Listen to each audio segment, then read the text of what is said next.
નમસ્કાર વિદ્યાર્થી મિત્રો આજે આપણે એક અગત્યનો ટોપિક જેનું નામ છે કાર્ય ઉર્જા પ્રમેય, અંગ્રેજીમાં એને વર્ક એનર્જી થિયરમ કહેવામાં આવે.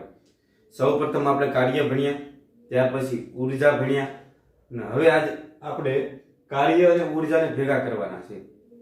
આ પ્રમેય શું કહેવા માંગે કે કોઈ પણ પદાર્થ ઉપર તમે કાર્ય કરો ને એક બીજી ઉર્જામાં રૂપાંતર થતું હોય, જેને કાર્ય ઉર્જા પ્રમેય કહેવામાં આવે. એક એક્ઝામ્પલ દ્વારા આપણે સમજીએ કે ધારો કે આપણે એક આ વાહન લઈ લઈએ. હવે જો તમે આ વાહનને ધક્કો મારો એટલે કે બળ લગાડો અને જો આ વાહનનું સ્થાનાંતર થાય એટલે કાર્ય થયું કહેવાય. આઈડિયા આવે છે કે નહીં? ડી જેટલું સપોઝ એનું સ્થાનાંતર થયું, વાહન ઉપર બળ લગાડ્યું, ડી જેટલું સ્થાનાંતર થયું એટલે કાર્ય થયું હશે. અને આ કાર્ય છે ને એક પ્રકારની ઉર્જામાં રૂપાંતર પામ્યું છે. તમને ખબર પડે છે કઈ ઉર્જામાં રૂપાંતર પામ્યું હશે? આઈડિયા આવે છે? હા, જો આ વાહન ઉપર તમે બળ લગાડો ને તરત ને તરત આ વાહન ગતિમાં આવી જાય. એટલે તમે જે કાર્ય કરો છો ને એ બધું ગતિ ઉર્જામાં રૂપાંતર થાય. શેમાં? ગતિ ઉર્જામાં રૂપાંતર થાય. એટલે આ કાર્યનું ગતિ ઉર્જામાં રૂપાંતર થયું કહેવાય, જેને કાર્ય ઉર્જા પ્રમેય કહેવામાં આવે.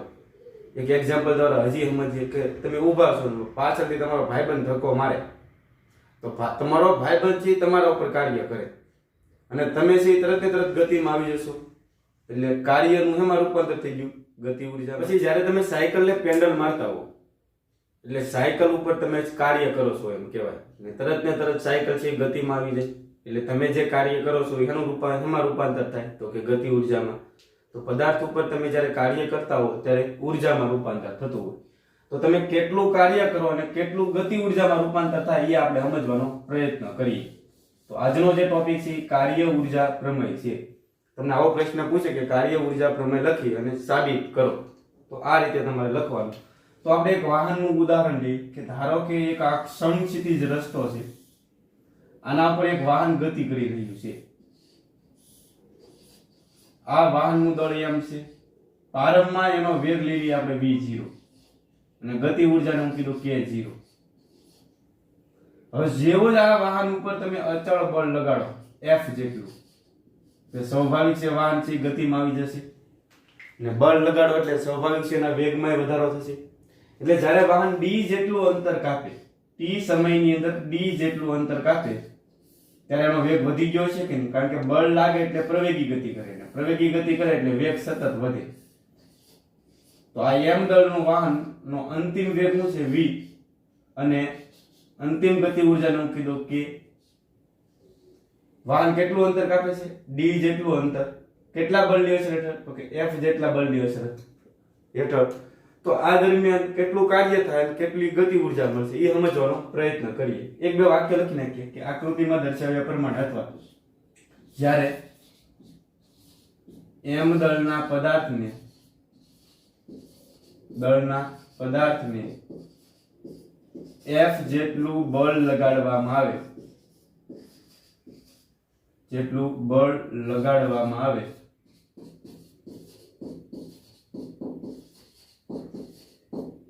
ત્યારે તેનો વેગ પ્રારંભમાં કેટલો હતો? v0 થી વધીને અથવા તો બદલાઈને v0 થી બદલાઈને અંતમાં કેટલો થાય છે? v થાય છે. અને ત્યાં સુધીમાં d જેટલું અંતર કાપે છે.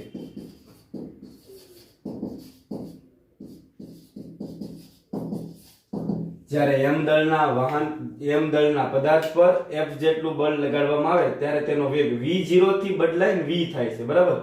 v0 થી બદલાય અને v થાય છે. અને ત્યાં સુધીમાં કેટલું અંતર કાપે છે? d જેટલું અંતર કાપે છે. તો મને કહેશો આ પદાર્થ ઉપર કેટલું કાર્ય થયું છે આ વાહન ઉપર? તો લખવાય પદાર્થ પર થતું કાર્ય. પદાર્થ પર થતું કાર્ય એટલે કે વર્ક. તો કાર્યનું સૂત્ર શું છે? fd cos θ. થીટા એટલે કોની વચ્ચેનો ખૂણો? તો કે બળ અને સ્થાનાંતર વચ્ચેનો. હવે બળ આમ થાય છે અને સ્થાનાંતર આ બાજુ છે, બરાબર ને? બળની દિશામાં. એટલે બંને વચ્ચેનો ખૂણો થાય 0 અને cos 0 ની કિંમત થાય 1. એટલે કાર્યનું સીધું સૂત્ર લખીએ આપણે f * d, બળ ગુણ્યા સ્થાનાંતર.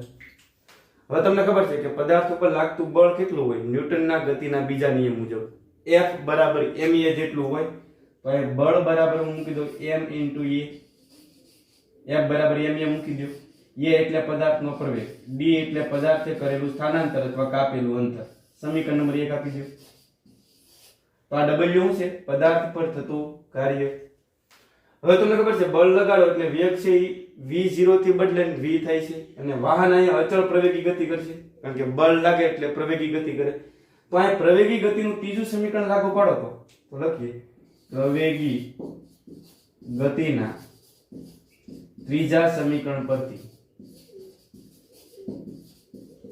તો ત્રીજું સમીકરણ આપણી પાસે શું હતું યાદ છે v² v0² બરાબર 2ax x ની જગ્યાએ અંતર કેટલું કાપે છે d જેટલું તો આમાં a અને d ને સૂત્રનો કરતા બનાવી દો a * d ને 2 બરાબર ની આ બાજુ આવે કે નહીં આ બાજુ આવે એટલે છેદમાં આવી જાય એટલે આમ લખી કે 1/2 કૌંસમાં શું વધ્યું રહેશે v² v0² સમીકરણ નંબર 2 આપી દો હવે a * d ની કિંમત તમે સમીકરણ નંબર 1 માં મૂકી દો એટલે તમારું કામ તમામ થઈ જશે જોજો તો સમી 1 માં કેમાં સમી 1 માં 2 ની કિંમત મૂકતા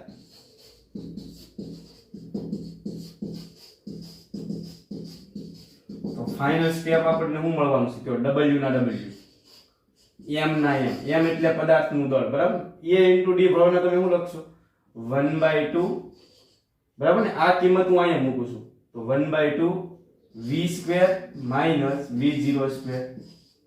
v એટલે અંતિમ વેગ અને v0 એટલે પ્રારંભિક વેગ.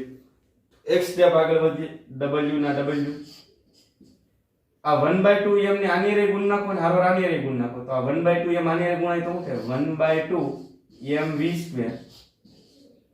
બરાબર 1/2 m v² માઈનસ 1/2 m ને આની રે ગુણો તો 1/2 પહેલા લખો m પછી લખો અને v0² પછી લખો.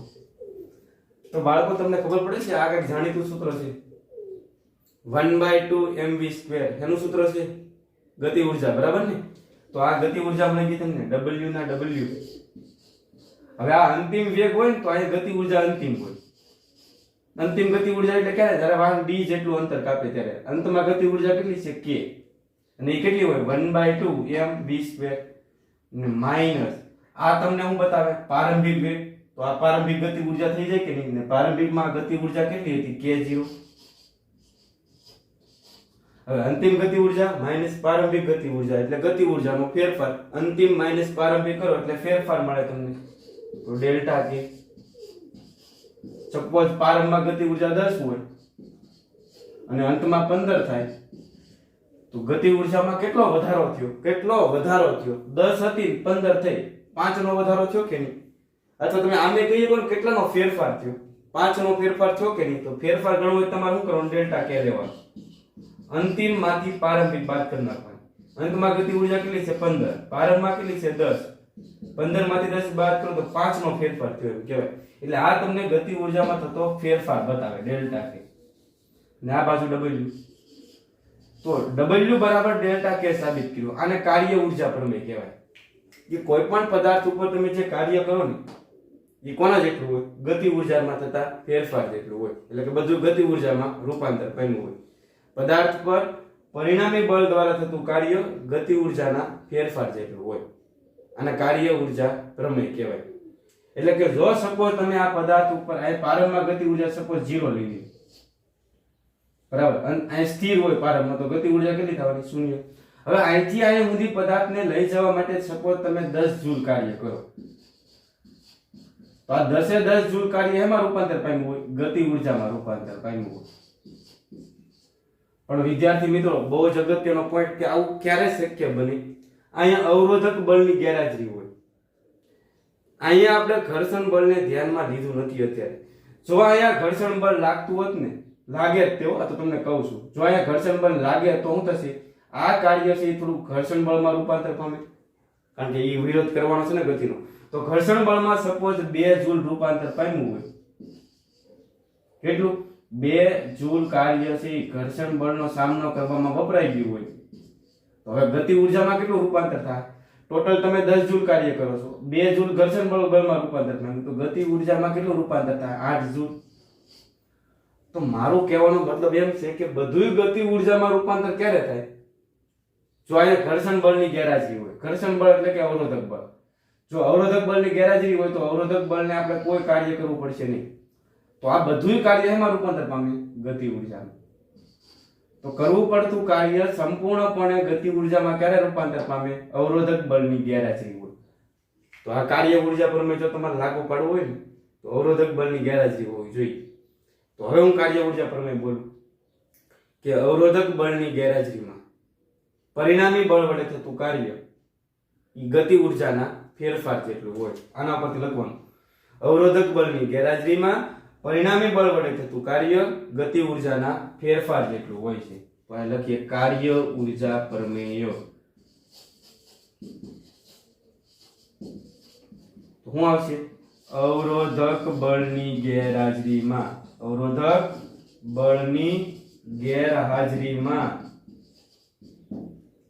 પરિણામી બળ વડે થતું કાર્ય એટલે કે આવડું આ બળ છે ને એના દ્વારા થતું કાર્ય, પરિણામી બળ દ્વારા થતું કાર્ય ગતિ ઉર્જાના ફેરફાર જેટલું હોય છે.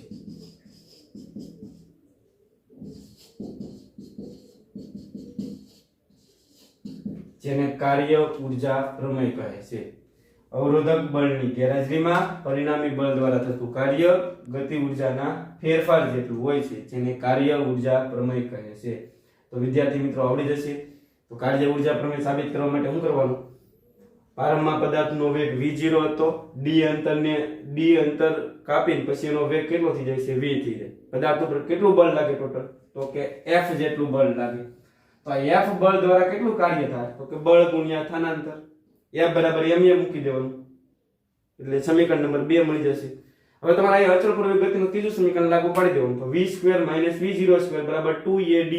a * d ને સૂત્રનો કરતા બનાવી દો તો શું થઈ જશે? 1/2 v2 v02. ઈ કિંમત તમે અહીંયા મૂકી દો તો ફાઇનલ સમીકરણ તમને મળી જાય. કાઈ m 1/2 v2 v02 1/2 m ને અંદર ઘુસાડી દો તો આ અંતિમ ગતિ ઉર્જા, આ પ્રારંભિક ગતિ ઉર્જા, અંતિમ માઈનસ પ્રારંભિક એટલે ગતિ ઉર્જામાં થતો ફેરફાર. તો કરવું પડતું કાર્ય ગતિ ઉર્જાના ફેરફાર જેટલું હોય. એટલે કે કાર્યનું ગતિ ઉર્જામાં રૂપાંતર થાય એમ આપણે કહીએ કે જેને કાર્ય ઉર્જા પ્રમેય કહે છે. તો પેલા વ્યવસ્થિત રીતે લખી નાખજો. IMP નો દાખલો આપણે કાર્ય ઉર્જા પ્રમેય સાબિત કરવાનો. તમને એમ કે 10 કિલોગ્રામ દળનો પદાર્થ સ્થિર સ્થિતિમાંથી 4 મીટર પ્રતિ સેકન્ડ સ્ક્વેરના અચળ પ્રવેગથી ગતિ કરે તો 10 સેકન્ડને અંતે કાર્ય ઉર્જા પ્રમેય સાબિત કરો. તો કાર્ય ઉર્જા પ્રમેય સાબિત કરવા માટે તમારે શું કરવું પડશે? તો કે કાર્ય ગણવું પડશે અને ગતિ ઉર્જામાં થતો ફેરફાર ગણવો પડે. એટલે કે W બરાબર ડેલ્ટા K થાય ને એવું સાબિત કરવાનું છે આપણે. આ આપણો કાર્ય ઉર્જા પ્રમેય. તો પેલા કાર્ય ગણવું પડશે અને કાર્ય ગણવા માટે પેલા અંતર ગણવું પડશે. અંતર ગણવા માટે આપણે વેગ ગણવો પડશે. તો આ રીતે દાખલો ગણો. પેલા દળ કેટલું આપેલું છે? m બરાબર 10 કિલોગ્રામ. પ્રારંભમાં પદાર્થ સ્થિર છે એટલે પ્રારંભિક વેગ કેટલો હશે? 0. t બરાબર કેટલા સમય કાર્ય ઉર્જા પ્રમેય સાબિત કરવાનું કીધું? 10 સેકન્ડ. તો એક કામ કરો, 10 સેકન્ડ ને અંતે એનો અંતિમ વેગ કેટલો હોય ગણ નાખો. તો લખીએ અંતિમ વેગ. પ્રારંભમાં વેગ તો 0 છે ને, તો અંતિમ વેગ ગણવો હોય તો શું આવશે? પહેલું સમીકરણ લાગુ પાડો. v બરાબર v0 at. પ્રવેગ તમને આપ્યો છે a બરાબર 4 મીટર પ્રતિ સેકન્ડ નો સ્ક્વેર. તો v ના v પ્રારંભિક વેગ કેટલો છે? તો કે 0. પ્રવેગ કેટલો આપ્યો છે? 4 અને સમય કેટલો છે? કયો 10 સેકન્ડ. બરાબર ને? દળે 10 આપ્યું છે ને સમયે 10 સેકન્ડ આપ્યું છે. તો અંતિમ વેગ કેટલો થવાનો? 40 મીટર પ્રતિ સેકન્ડ. હવે 10 સેકન્ડ માં કેટલું અંતર કાપ્યું હોય ઈ ગણ નાખો. તો બીજું સમીકરણ લાગુ પડો.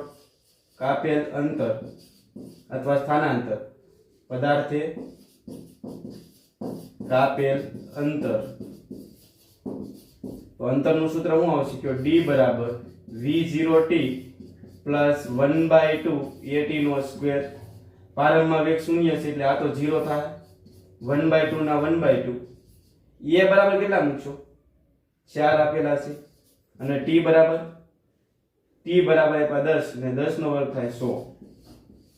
100 ગુણ્યા 4 કરો એટલે 400 છે, એના ભાગ્યા 2 કરો એટલે 200 મીટર. 10 સેકન્ડમાં પદાર્થ 200 મીટર અંતર કાપે. આટલું ગણ નાખ્યું. પછી પદાર્થ ઉપર લાગતું બળ ગણો. બધી વસ્તુની જરૂર પડશે. પદાર્થ પર લાગતું બળ, તો બળ F બરાબર સૂત્ર શું છે કયો? m * a. પદાર્થનું દળ કેટલું છે? 10 અને પ્રવેગ કેટલો છે? 4. એટલે 10 ગુણ્યા 4 કરો એટલે 40 ન્યૂટનનું બળ સતત લાગે છે. તો હવે 10 સેકન્ડમાં કેટલું કાર્ય થયું એની ગણના નાખો. તો થતું કાર્ય પદાર્થ પર થતું કાર્ય, તો કાર્યનું સૂત્ર શું છે? W બરાબર બળ ગુણ્યા સ્થાનાંતર. બળની દિશામાં જ થાય છે કાર્ય, બરાબર? સ્થાનાંતર એટલે F * d લખી શકો. હવે બળ કેટલું મળ્યું? 40 ન્યૂટન, બરાબર? અને સ્થાનાંતર કેટલું થાય છે? 200. 200 ગુણ્યા 40 કરો એટલે જવાબ આવે 8000. તો અત્યારે પદાર્થ ઉપર 8000 જૂલ કાર્ય થયું. આને સમીકરણ નંબર 1 આપી દો. હવે પદાર્થની ગતિ ઊર્જામાં કેટલો ફેરફાર થયો તો એ લખી નાખો. ગતિ ઊર્જામાં થતો ફેરફાર,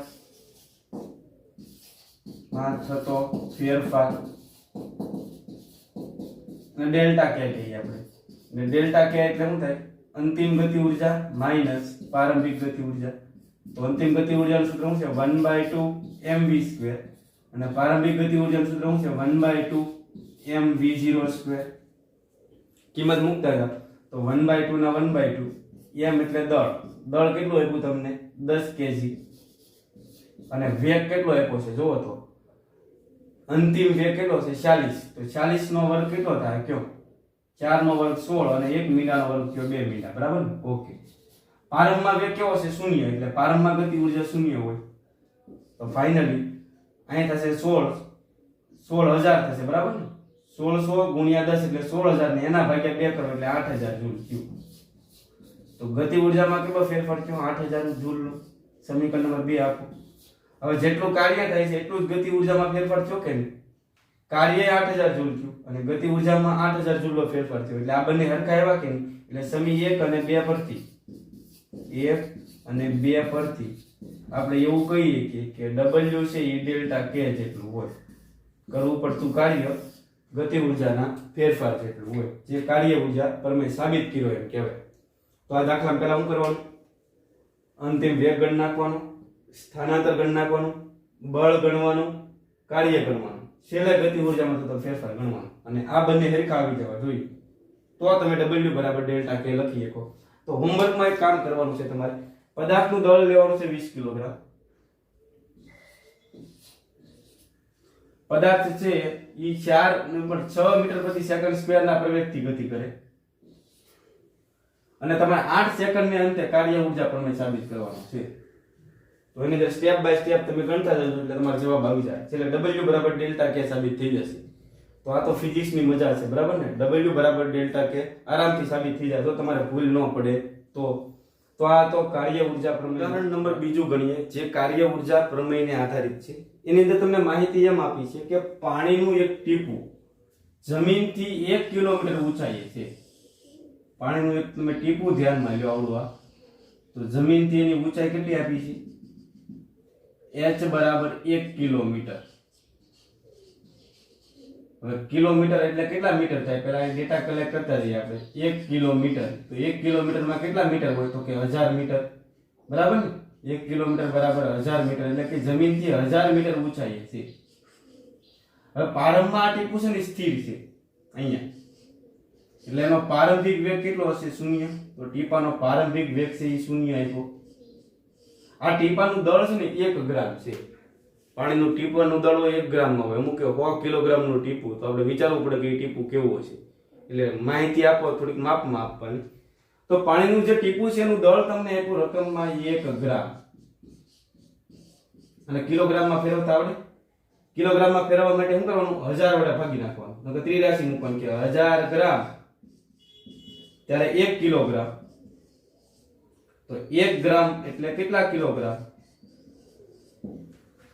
ગ્રામમાંથી કિલોગ્રામમાં ફેરવવા માટે 83 મૂકવાનું કે 1000 ગ્રામે 1 કિલોગ્રામ થાય તો 1 ગ્રામે કેટલા કિલોગ્રામ થાય તો 83 મૂકો તો આ આને ગુણાઈને આ છેદમાં જાય એટલે ફાઇનલ જવાબ શું આવે 1 ગુણ્યા 1 છેદમાં શું આવશે 1000 તો તમે હકીકતમાં શું કરો છો ગ્રામમાંથી કિલોગ્રામમાં જવા માટે 1000 વડે ભાગો છો તો આને 1000 વડે ભાગી નાખો તો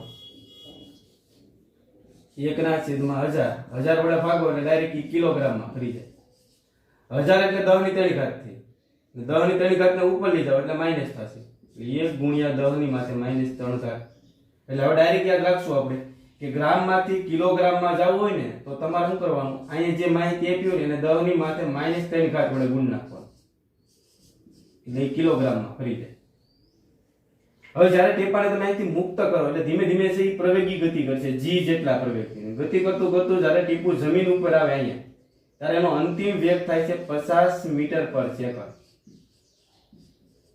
એટલે એનો અંતિમ વેગ પણ તમને રકમમાં આપી દીધો 50 મીટર પર સેકન્ડ પેલા મને કહેશો ટીપું જમીનથી કેટલી ઊંચાઈએ છે 1 કિલોમીટર ઊંચાઈ પ્રારંભમાં એનો વેગ કેવો છે 0 જ્યારે જમીન ઉપર પહોંચે ત્યારે એનો વેગ કેટલો છે 50 મીટર પર સેકન્ડ તો આ ટીપાને લઈને કોણ આવે છે મને કહેશો આ ટીપું છે એને નીચે તરફ કોણ લઈને આવે તો કે પૃથ્વીનું ગુરુત્વાકર્ષણ બળ અથવા એને વજન બળ પણ કહેવાય W = mg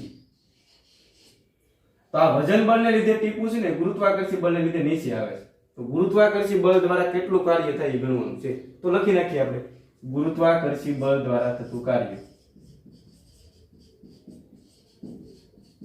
બળ દ્વારા થતું કાર્ય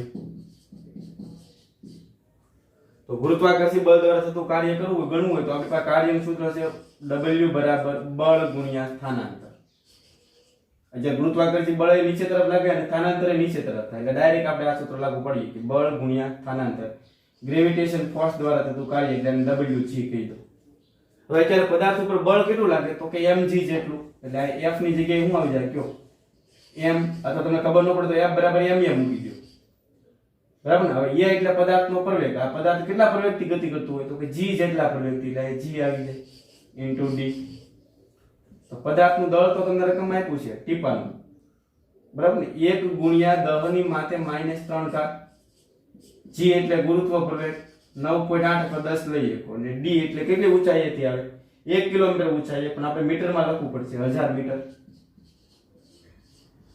એટલે 1000 ગુણ્યા 10 કરો એટલે ક્યાં 10000 ગુણ્યા 10 ની માથે -3 ઘાત હવે પોઈન્ટ ક્યાંય ન હોય તો છેલ્લે હોય હવે તમે 3 ડિજિટ કશે નાખો અહીંથી ગણો 1 2 અને 3 3 ડિજિટ તમે આમ જાવ ને એટલે અહીં તમારે 3 ઘાત ઉમેરવી પડે 2 ડિજિટ આમ જાવ તો 2 ઘાત આમાં ઉમેરવાની 3 ડિજિટ આમ જાવ 1 2 અને 3 એટલે કે અહીંયા તો અહીં તમારે 3 ઘાત ઉમેરી દેવાની હવે -3 + 3 એટલે 0 ઘાત એટલે કોઈની માથે 0 ઘાત એટલે જવાબ આવે 1 એટલે ફાઇનલી થશે હું કે પોઈન્ટ અહીંયા હતું તમે 10 ડિજિટ કશે નાખો 1 2 અને 3 એટલે તમારો જવાબ શું આવે 10.000 અહીં 3 ઘાત ઉમેરી ગયો એટલે શું થઈ જશે -10 ની માથે 0 ઘાત થાય 10 ની 0 ઘાત એટલે 1 થયું ખબર ન પડે તો આ 10 ની 0 ઘાત થાય 10 ની 0 ઘાત એટલે 1 1 નો લખો તો હાલે ને આ 3 મીંડા પાછળના નો લખો તો હાલે તો કાર્ય કેટલા જૂલ થાય 10 જૂલ તો ગુરુત્વાકર્ષણ બળ દ્વારા થતું કાર્ય 10 જૂલ હોય હવે તમને ખબર પડે છે આ બધું કાર્ય એમાં રૂપાંતર પામ્યું હોય ગતિ ઊર્જામાં કારણ કે ટીપું છે ધીમે ધીમે ગતિમાં આવતું જાય વેગ વધતો જાય પણ અહીંયા એવું થશે કે વચ્ચે હવા હોય ને જ્યારે ટીપું ગતિ કરતો હોય ત્યારે હવાનો અવરોધ નડે એટલે અહીંયા ગતિની વિરુદ્ધ દિશામાં અવરોધક બળ લાગતું હોય તો અવરોધક બળ દ્વારા કાર્ય થાય એને રેઝિસ્ટન્સ ફોર્સ કહેશું આપણે એટલે WR વડે બતાવી દો કારણ કે તમને ખબર છે કે જ્યારે ઓલું પ્લેન ગતિ કરતું હોય આમ તો પાછળ સામેથી હવા અથડાતી હોય એને ગતિ અવરોધે તો ગતિનો વિરોધ કરતું બળ એમાં ઉદ્ભવતું હોય એને ગતિ અવરોધક બળ કહેવાય તો એ જ પરિસ્થિતિ આ ટીપામાં ઉદ્ભવાય કે જ્યારે ટીપું નીચે તરફ ગતિ કરતું હોય ત્યારે હવાના અવરોધને લીધે અવરોધક બળ ઉપર તરફ લાગતું હોય ને આ અવરોધક બળ વેગના સમપ્રમાણમાં હોય જેમ ટીપાનો વેગ વધારે હોય ને એમ અવરોધક બળ વધારે લાગે તો આ અવરોધક બળ દ્વારા કેટલું કાર્ય થયું છે ને ગણવાનું છે આપણે તો એની પહેલા એક ચેક કરી લઈએ કે આની ગતિ ઊર્જામાં કેટલો ફેરફાર થયો છે ગતિ ઊર્જામાં થતો ફેરફાર તો ગતિ ઊર્જામાં થતા ફેરફારને હું ડેલ્ટા ક્યાં કહી દઉં ડેલ્ટા કે એટલે અંતિમ ગતિ ઉર્જા માઈનસ પ્રારંભિક ગતિ ઉર્જા. અંતિમ ગતિ ઉર્જાનું સૂત્ર શું આવશે 1/2 mv², અને પ્રારંભિક ગતિ ઉર્જાનું સૂત્ર શું આવશે 1/2 mv02. તો 1/2 ના 1/2 લ્યો અહીંયા આપણે લખીએ.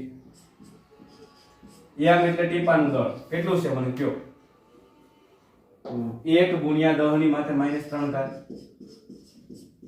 ગુણ્યા v એટલે એનો અંતિમ વેગ. જ્યારે અહીંયા પહોંચ્યું ત્યારે એનો વેગ કેટલો છે 50, અને 50 નો વર્ગ કેટલો થાય 2500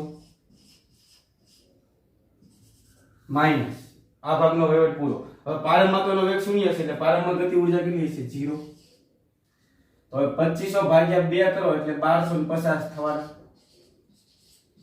2500 ભાગ્યા 2 કરો એટલે કેટલા આવશે 1250 ગુણ્યા 10 ની માથે -3 થાય. -3 કાઢ છે એટલે 3 ડિજિટ આમ કશે નાખો. પોઈન્ટ અહીંયા છે 1 2 અને 3 એટલે જવાબ શું આવે 1.25 જૂલ. આ ગતિ ઉર્જામાં થતો ફેરફાર મળ્યો. હવે આપણો કાર્ય ઉર્જા પર શું કહે છે કે જેટલું કાર્ય થયું હોય એ બધું ગતિ ઉર્જામાં રૂપાંતર થવું જોઈએ. તો આ બધું કાર્ય ગતિ ઉર્જામાં રૂપાંતર થાય છે. 10 જૂલ ગુરુત્વાકર્ષી બળે કાર્ય કર્યું અને ગતિ ઉર્જામાં ખાલી 1.25 જૂલ જ ગયું. તો બાકીનું બધું કાર્ય ક્યાં ગયું હોય? તો કે આ અવરોધક બળનો સામનો કરવામાં વપરાઈ ગયું હોય. જો અહીંયા ગતિ ઉર્જામાં થતો ફેરફાર 10 જૂલ આવ્યો હોય તો સમજત આપણે કે બધું કાર્ય 10 એ 10 જૂલ છે એ ગતિ ઉર્જામાં રૂપાંતર પામ્યું છે. જો આ ગતિ ઉર્જામાં થતો ફેરફાર 8 જૂલ આવ્યો હોય તો 10 જૂલ કાર્ય કર્યું ગુરુત્વાકર્ષી બળે, ગતિ ઉર્જામાં 8 જૂલ રૂપાંતર પામ્યું. તો ઘટ્યું કેટલું 2 જૂલ. તો 2 જૂલ ક્યાં ગયું હોય? તો કે અવરોધક બળનો સામનો કરવામાં વપરાઈ ગયું હોય. ખબર પડે છે કે નહીં? તો અવરોધક બળનો સામનો કરવામાં તમે કઈ રીતે કરશો? તો અવરોધક બળ વડે થતું કાર્ય એટલે કે WR એ લખીએ આપણે અવરોધક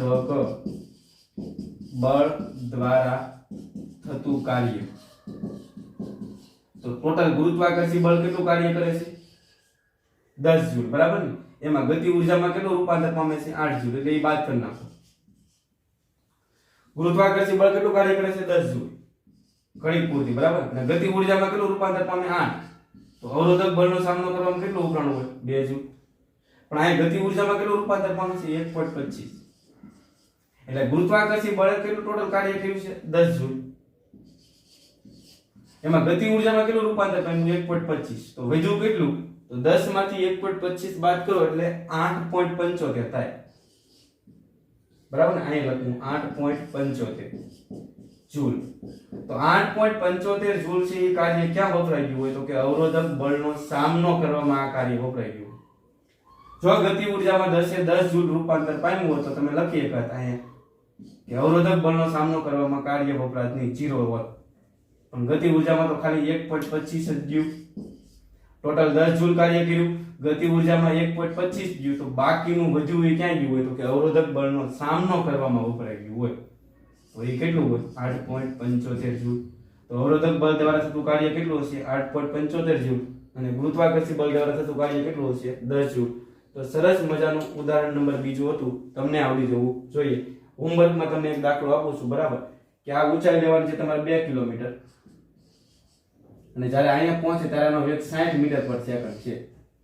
ટીપાનું દળ આપણે 1 જ ગ્રામ રાખીએ તો ગુરુત્વાકર્ષી બળ દ્વારા કેટલું કાર્ય થાય અને અવરોધક બળમાં કેટલું કાર્ય વપરાય એ તમારે ગણીને દેવાનું છે. તો આજનો લેક્ચર આપણે અહીંયા અટકાવીએ. આવતા લેક્ચરમાં ફરીવાર મળીશું.